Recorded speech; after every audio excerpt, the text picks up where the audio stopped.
Assalamu alaikum wa rahmatullahi wa barakatuh. Today we're going to talk about episode 6 of reprogramming.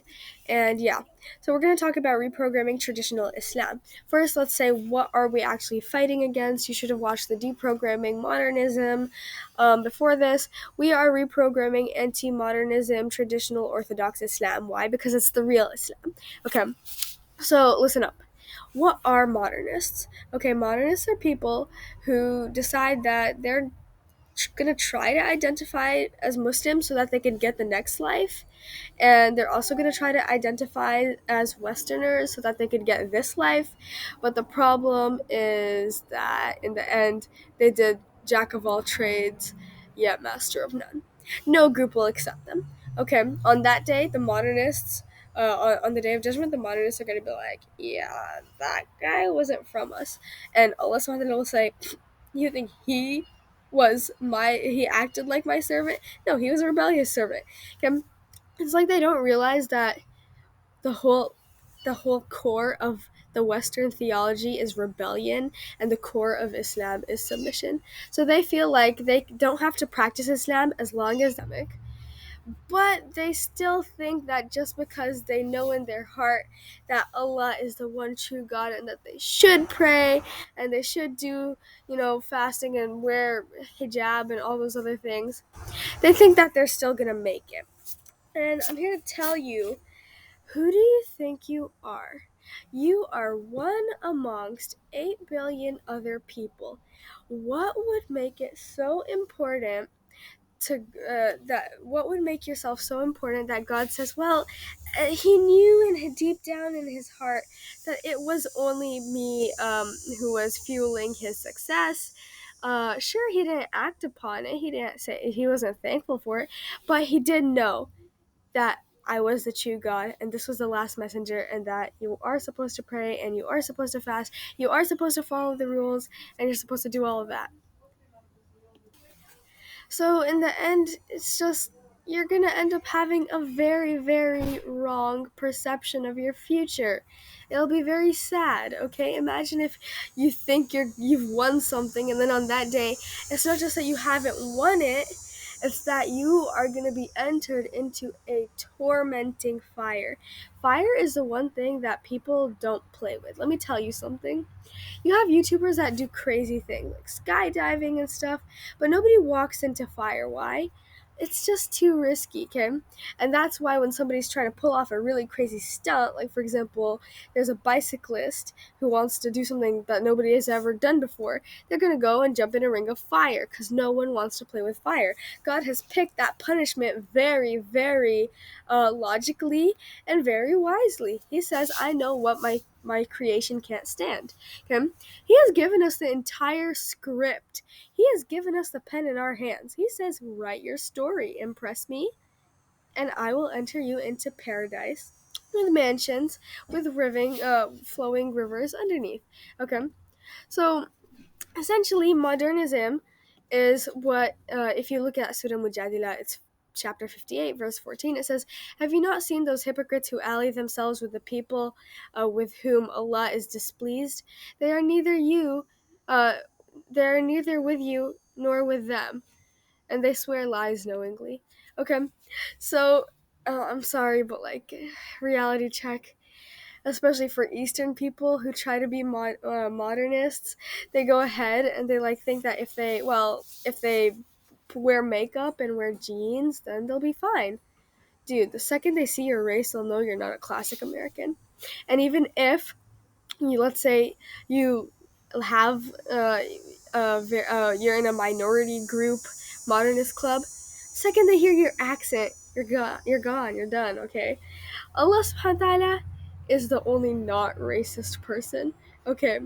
He is not a person, number one, but he does not judge you based on how you look. He judges you based on your potential of your actions and your belief. Okay. So I'm just gonna say this. Let me get into it finally. What traditional Islam brings you is peace. Okay. This is simply Islamic. So what happens if you're modernist, okay, and you still try to be a good Muslim who might make it to Jannah? Okay.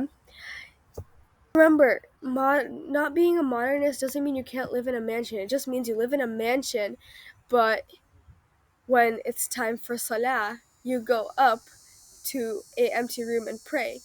Okay? It means that you can still have parties. Just don't make them mixed gatherings. It still means that you can, wear makeup. Wear it in front of your husband. Make him feel like you only do it for him. Okay? All these things are so logical, but because you just idolize the Western mentality, you can't see the beauty in it, which is so sad. Because most modernist couples, the fights they have, you're like, wow, if you were just like proper Muslims, you wouldn't be fighting about that. Anyhow, so it puts you, a traditional Islamic lifestyle puts you in an environment that makes it easier for worship. Okay, so if you have a place that let's say like our house. We don't have a very big house, but we have a salah room in it. So if you have a salah room in your house, you're probably more likely to go and pray a concentrated salah than somebody who just has their big mansion but no room dedicated to salah. Please don't mind the lawnmower. Anyways, okay. So, well, similarly, all we're saying is put yourself in an Islamic environment. I want you to think about Sulaiman alayhi salam. He was a king with a kingdom that no one from before had. A kingdom like that, and no one will ever. That was Allah's guarantee to him. No one will ever get a kingdom like yours. Okay? And true to that, we've never seen a glass kingdom before. Anyways, he was as rich as it could get, he was as elite as it could get, and yet he's from the Anbiya. He's from the most traditional prophets of God. How? How? Simple. He divided his life. I will listen to the distractions of the dunya sometimes when when I have already filled my quota of worship. For example, when it was salat time, then he's going to go and pray. When it's time to look at his horses, he'll go and look at his horses. That's all it's saying. Him, the things that modernists feel is that, okay, even if we try to do this, like, we'll be so lonely. That's the problem. You haven't experienced khalwa. Khalwa is when it's just you and God alone. Okay? Um, and I'll tell you this. God, Allah subhanahu wa ta'ala is a very romantic person. Okay, he knows how to romance with his servants. Okay, if he sees someone's trying so hard for his happiness, he's going to give them everything. He's like if you never get to meet a guy who's in love with you, but you meet Allah subhanahu wa ta'ala who loves you, you won't have any such, desires for somebody else's love.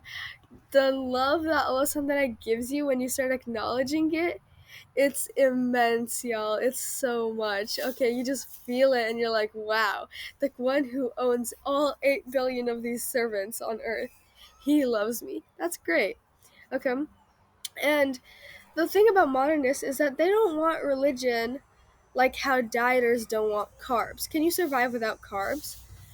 Maybe if you have enough fat, but what happens after you stop that keto diet? If you stop it and start eating carbs, you're going to gain all the weight back, right? Okay. So if you live a modernist life, aka a life filled with distractions for the people, then the second those people are gone, the second, like, similar to when you stop that diet, the second those people are gone, then you're gonna be left empty again. You're gonna have, how you gain that weight back, you're gonna gain weight of sin. Okay? So there's literally no sense in it. Okay? Modernists they find the American dream so nice because they think that it actually works. Do you know what works? Hard work. Okay? If you put effort into something, God promises that man will get what he strives for. And let me tell you this, whether you're a modernist or a traditional Muslim, you're gonna die. Okay? Everyone dies. The prophets die, the disbelievers die, the hypocrites die, you die, I will die, we will all die. Okay? And that's what matters. Because modernism, unfortunately, it does not prevent you from dying. You think it does because you feel so distracted and into this life. But all that is a very simple thing. It's ghafla. That means that if you are here and your death is here, you won't realize that your death is here until you are here. Yeah, when you're here, you're going to realize it. And at that time, even if you want to change, you won't be able to change. Okay? Remember, it's not too late to change.